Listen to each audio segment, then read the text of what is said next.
full disclosure, I'm not endorsing any of Mr. Luck's products. That being said, he does do some interesting marketing. If you look at Mr. Luck's promotional material, you see that they're rife with grammatical errors. Normally, this would be an extremely dumb marketing decision. Why should I trust someone's advice when they can't even spell basic words right? But in Mr. Luck's case, it's actually a genius decision. Let me explain.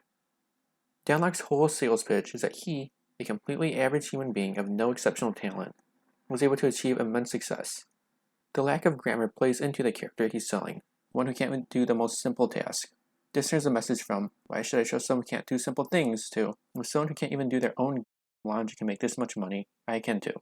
There's no doubt in my mind that following Dan Locke's advice won't net you the quick riches he promises. He does present an interesting case study.